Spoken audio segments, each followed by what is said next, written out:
I had been driving for hours. The road stretched endlessly ahead, illuminated only by the beams of my headlights cutting through the suffocating darkness. It was past midnight, and I was exhausted, but I had no choice. I needed to get home. The thought of sleeping in some roadside motel didn't sit well with me, and besides, I was only about 2 hours away. The interstate was deserted. The occasional semi-truck would rumble past, but for the most part, I was alone, the hum of the tires against the pavement, and the crackling voice of a talk radio host the only company I had. The caffeine from my last gas station coffee was wearing off, and I could feel my eyelids growing heavier with each mile. Then I saw him. A man, standing at the side of the highway. He wasn't walking, wasn't moving at all, just standing there, still as a statue, facing the road. His suit looked pristine, out of place for someone just idly standing on the shoulder of an empty highway at this hour. As I passed him, my headlights illuminated his face, and a chill ran down my spine. He was staring directly at me, not in that vague, vacant way people sometimes gaze off into the distance. No, he was looking straight into my eyes, turning his head slightly as I drove past. I shuddered, gripping the steering wheel tighter. It was weird, but maybe he was stranded. Maybe his car broke down, and he was waiting for help. But 10 minutes later, I saw another man. Same suit, same posture, same eerie stillness. And this time, I swore it was the same person. I hit the gas. This wasn't normal. My mind was racing, trying to rationalize it. Maybe I was so exhausted I was seeing things, hallucinating. Sleep deprivation could do that, right? But when I looked in my rearview mirror, expecting to see an empty stretch of road, I saw him, sitting in my backseat. My foot slammed the brakes, and the car skidded to a halt, the tires screeching against the pavement. My breath caught in my throat, and I whipped around. Nothing. The backseat was empty. My heart pounded against my ribs. I had to be losing it. I had to pull over before I crashed. I spotted a gas station up ahead, a small, rundown place with flickering neon lights. It was one of those places that felt frozen in time, a relic from the 80s with outdated advertisements plastered to the windows. I pulled into the lot, parked beneath the buzzing fluorescent lights, and rested my head against the steering wheel, trying to steady my breathing. I needed coffee. I needed to shake off whatever the hell was happening. I stepped out of the car, my legs unsteady. The air was crisp, and the silence of the night pressed down on me. The gas station was empty, no other cars, no sign of an attendant. The door let out a shrill beep as I pushed it open, and I made my way to the coffee dispenser. As I poured the scalding liquid into a styrofoam cup, I caught a glimpse of movement in the reflection of the glass refrigerator doors. A man, standing outside, in a suit. I turned sharply, the cup slipping from my grasp and splattering coffee across the floor. My pulse hammered in my ears. The man was under the streetlight now, just outside my car, standing perfectly still, watching. I backed away, my breath shallow, and scrambled to the counter, slamming a few crumpled bills down and muttering, "Keep the change," to no one in particular before sprinting for the door. But when I reached the lot, the man was gone. I didn't wait to see if he would reappear. I jumped into my car, locked the doors, and peeled out of the lot, the gas station shrinking in my rearview mirror. I told myself I wouldn't stop again. I'd power through, fight the exhaustion, and get home. But no amount of self-reassurance could shake the paranoia coiling around me. Every time I glanced in the mirror, I expected to see him. I didn't, but something told me he wasn't far. I kept driving, pushing my car faster down the empty highway, counting down the miles. Then, as I passed a dark, abandoned rest stop, a shadow darted across the road. I barely had time to react. The figure was right in front of my car. I swerved violently, tires screaming as I veered off the road, my heart lurching into my throat. The car spun out of control, skidding onto the shoulder, finally coming to a shuddering stop in a ditch. Everything was still. I sucked in a breath, hands gripping the steering wheel so hard my knuckles were white. My body trembled as I scanned the road, expecting to see the crumpled body of the man I had hit. But there was nothing. No one. The road was empty. A shiver crept down my spine as I realized I wasn't alone. The hair on the back of my neck stood on end. Someone was breathing in my ear. The breath against my ear was slow, measured, deliberate. I didn't dare move. My fingers remained locked around the steering wheel, nails digging into the leather. My brain scrambled to process. Had I imagined it? Was this exhaustion manifesting in the worst possible way? Then I felt it. The soft press of fingers against the back of my neck. I screamed, lunging for the door handle. My shoulder slammed into the door as I twisted, but the handle wouldn't budge. Locked. No, jammed. Panic roared through me. The car was dead, its dashboard dim. No power, no engine hum, just silence, heavy and absolute. A whisper slithered through the car. A voice, impossibly close, murmured something I couldn't understand. My pulse hammered in my ears. Then, from the rearview mirror, I saw him. The man in the suit, sitting in my backseat. His face was blank, almost featureless. Just a smooth expanse of skin where eyes and a mouth should be. A pit opened in my stomach, ice spreading through my veins. I wrenched at the handle again. Nothing. His hand, pale and wrong, moved toward my shoulder. Then the radio crackled to life. You shouldn't have stopped. The voice wasn't mine. It wasn't his. It was mechanical, distorted, coming through my speakers. Then the car unlocked. I flung the door open and tumbled onto the cold asphalt, scrambling backward on my hands and feet like a wild animal. My breath came in ragged gasps as I stared at the car, expecting the man to step out. But he didn't. The interior was empty. I blinked, my mind refusing to accept it. Just seconds ago, he was there. A loud honk shattered the silence. Headlights flooded the road as an approaching truck swerved violently, skidding to a stop just feet from my sprawled body. Jesus Christ, a voice barked. A man jumped from the truck, cursing under his breath as he ran toward me. Are you okay? What the hell are you doing in the middle of the road? I couldn't answer. My eyes darted between him and my car.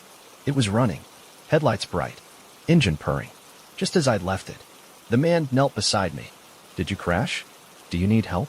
I opened my mouth, but before I could respond, his face twisted in confusion.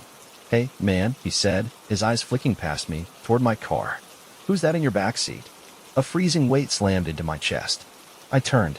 There, through the fogged-up rear window, a shadow sat perfectly still. The truck driver cursed, stepping back. Is he okay? He ain't moving. I barely heard him. My body moved on autopilot, dragging myself to my feet. No, not again. Without a word, I ran. Away from the car, away from the road, into the darkness of the trees beyond the ditch. Branches tore at my clothes as I ran. My heart beat a deafening drum in my ears. The truck driver shouted something behind me, but I didn't stop. I couldn't, because as I fled, something told me if I turned back, he'd be closer. And I was right. The whispers returned, this time from the trees. Why did you leave? I stumbled, my breath hitching. A figure loomed between the trees ahead. Not one, not two, 3 men, all identical, all in suits. Their featureless faces turned toward me in unison. And then they stepped forward.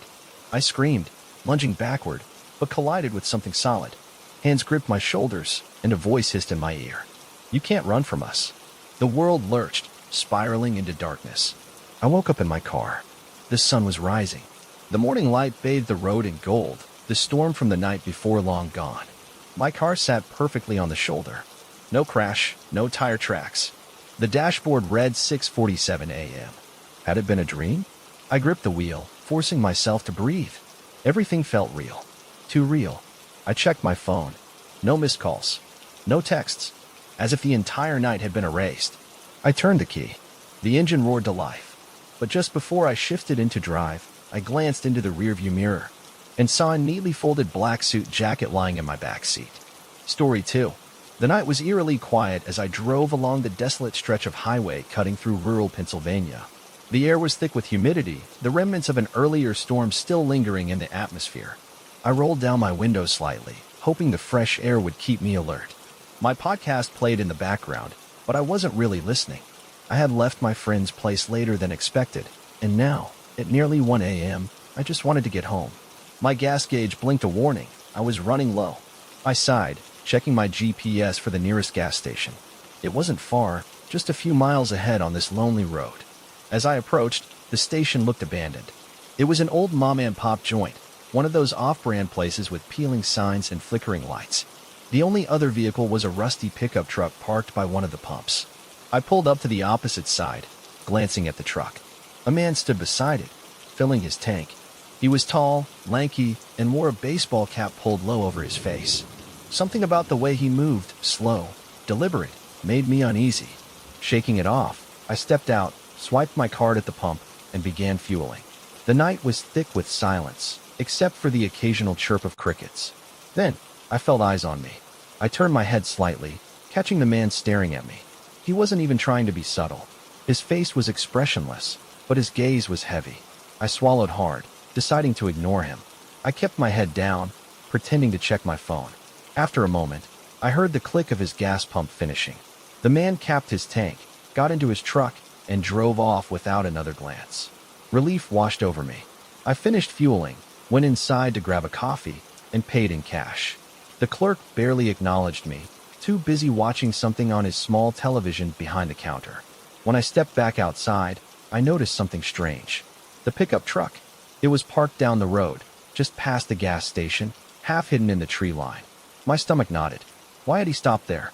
Trying to keep my nerves in check, I got back in my car and pulled onto the road. I kept an eye on the truck in my rearview mirror, but it didn't move. Maybe he had pulled over to check something. Maybe I was just being paranoid. The road ahead was long and dark, my headlights the only source of light. I turned my podcast back on, trying to drown out my nerves. A few minutes later, a notification popped up on my dashboard. Low tire pressure. I frowned. That wasn't possible. I had just checked my tires before leaving my friend's place. But the wobbling sensation under my car confirmed it. I slowed down, listening. A soft, rhythmic thumping sound filled the car. Flat tire. Damn it. I pulled onto the shoulder, flipping on my hazard lights. Grabbing my phone, I opened my roadside assistance app. No signal. Of course. Sighing, I got out and inspected the damage.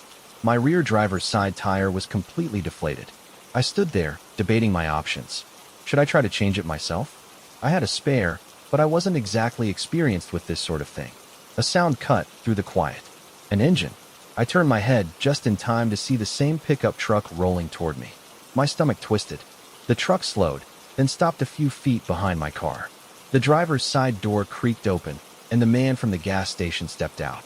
He stood there for a moment, just watching me. Then he smiled. "You need some help?" His voice was low, smooth. I forced a polite smile, shaking my head. "No, I'm good. Just calling roadside assistance." He took a step closer. "No signal out here. I know these roads well. I can help you out." His tone was friendly, but there was something off. I took a step back, closer to my car. "I appreciate it, but I've got it covered." The man's smile didn't waver. "Suit yourself." Then he did something that sent ice down my spine. He glanced toward the woods beside the road. Then he nodded. It was subtle, but I saw it. I wasn't alone. Someone was in the trees. My pulse skyrocketed. I turned quickly, gripping my door handle. But before I could get inside, I heard twigs snapping behind me. I spun back around, but the man was gone. The truck was still there, the door still open, but he had disappeared into the darkness. I whipped my head toward the woods, eyes scanning the tree line. Nothing, just darkness. Then, just as I was about to get into my car, a voice whispered from the trees. Wrong turn. The blood drained from my face. I jumped into my car, slamming the locks, my hands shaking as I turned the key in the ignition. The engine roared to life.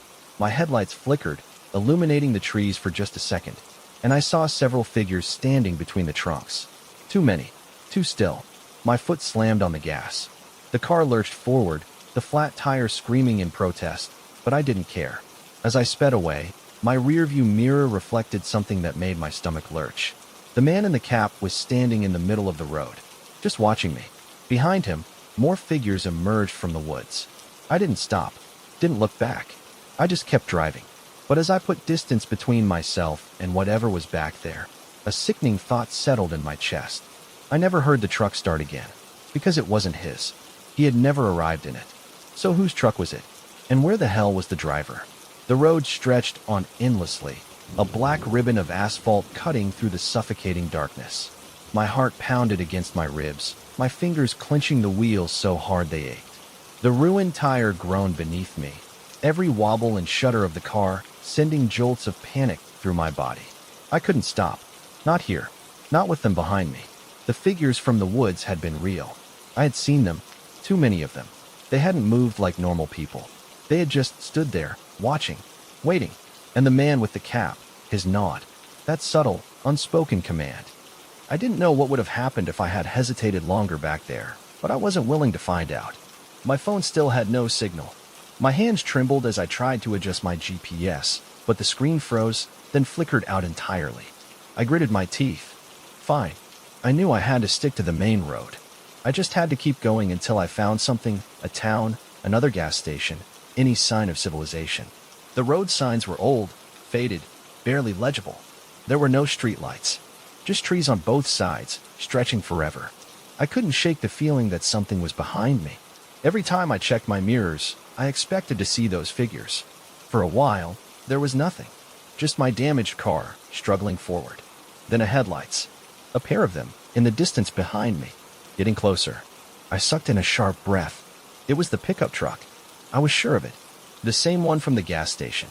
The one that had been abandoned. But how? The truck hadn't moved. I hadn't heard its engine, and the man in the cab hadn't driven it. I pressed harder on the gas, my car fighting against the strain of the damaged tire. The headlights gained on me, slow at first, then faster. I swallowed the lump in my throat, trying to keep my breathing steady. It wasn't real. It couldn't be real. I was exhausted. I was stressed. My mind was playing tricks on me. The pickup truck drew closer, its headlights growing unbearably bright, flooding my car's interior with a sickly yellow glow. Too bright. Like they weren't just illuminating me, like they were looking at me. My rearview mirror reflected something wrong. The driver. A shape in the driver's seat. Its head was turned completely toward me, not facing the road, facing me. Watching. A cold chill ran down my spine.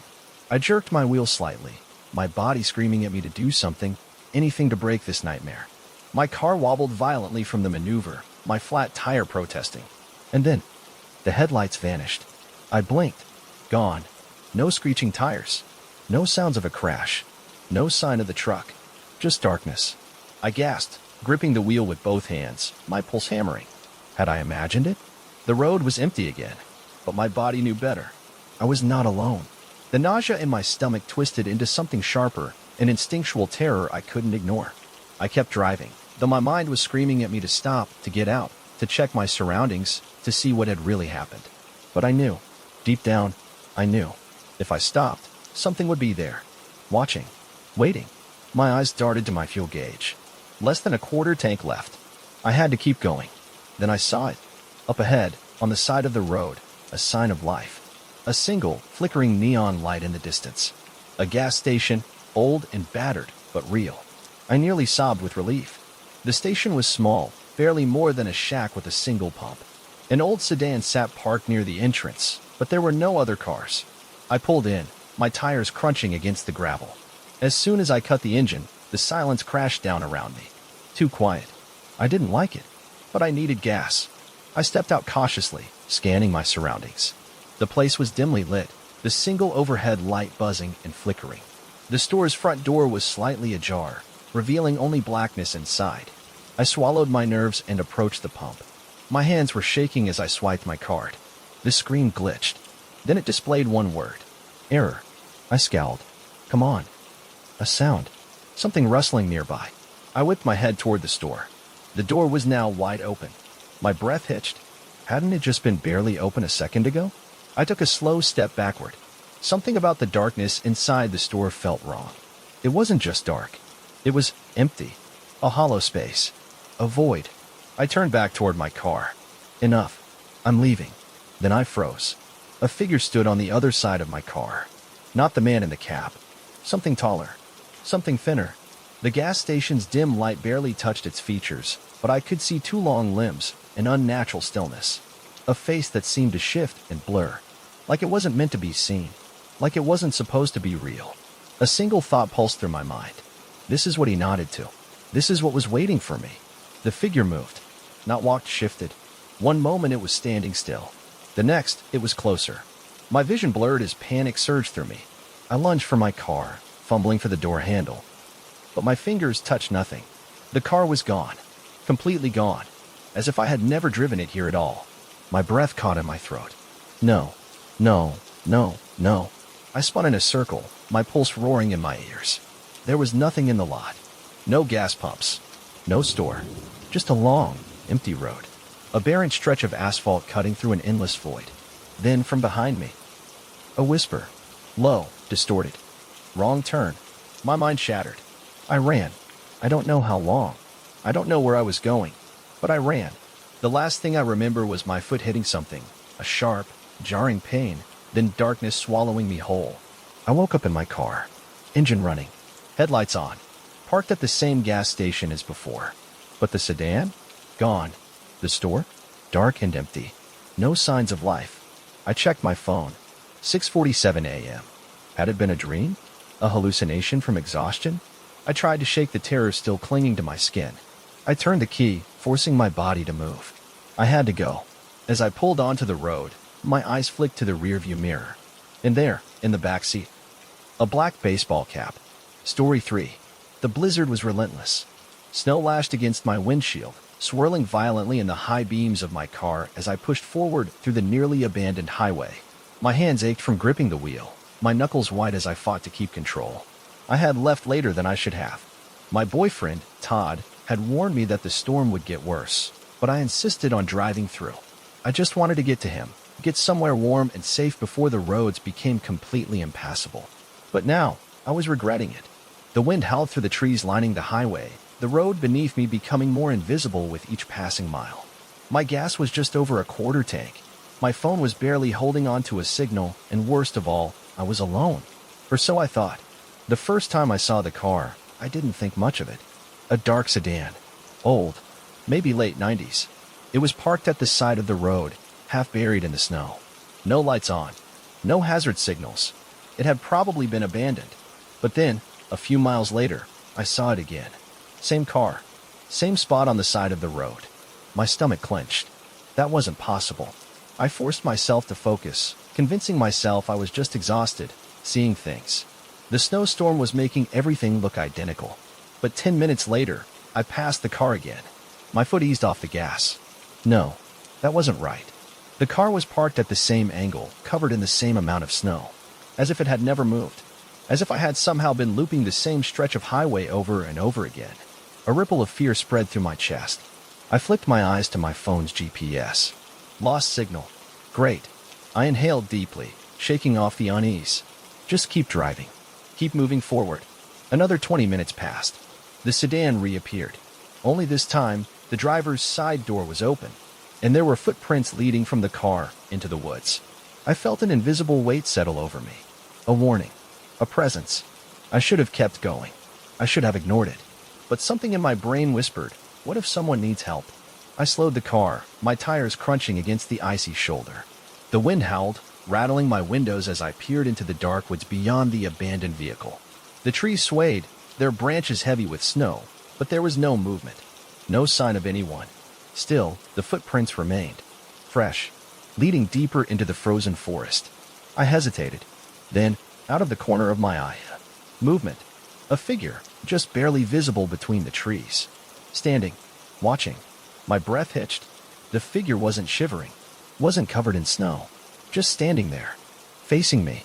I threw the car into drive, my heart hammering as I sped away. I didn't look back. I couldn't. The wind roared louder, almost as if something was screaming through the trees. Then, the worst thing happened. My headlights flickered. The engine coughed. The car died. The dashboard lights faded into darkness. And in the rearview mirror, just barely visible in the swirling snow, a man in a dark coat was walking toward my car. The wind howled outside my dead car, rattling it like a beast testing the strength of its prey cage. The darkness pressed in around me, the swirling snow making it impossible to see beyond the windshield. But I knew he was out there. The man in the dark coat. He had been walking toward me when the car had died. And now, my headlights were gone. I was blind. My pulse thundered in my ears. I turned the key in the ignition, desperation tightening my throat. Click, click, click. Nothing. I was stranded. I forced myself to breathe, my hands shaking as I reached for my phone. No service. Of course, I was truly alone. Except, I wasn't. The snow outside shifted. Footsteps. I froze. My breath caught in my throat. I could hear them. Creeping. Crunching. Moving closer. I squeezed my eyes shut, trying to convince myself it was the wind. Just the wind. But deep down, I knew better. The steps stopped. Right outside my window. I didn't dare look. A moment of silence. Then, knuckles rapped against the glass. 3 slow, deliberate taps. My breath hitched. I couldn't move. The knock came again. Tap, tap, tap. And then a voice. Hey, are you okay? I flinched. It wasn't distorted. Wasn't unnatural. Just normal. A man's voice, muffled by the glass and the storm. For a second, just a second, some of the terror loosened its grip on my throat. What if it was just a good Samaritan? A passerby who had seen my car break down? I turned my head slowly.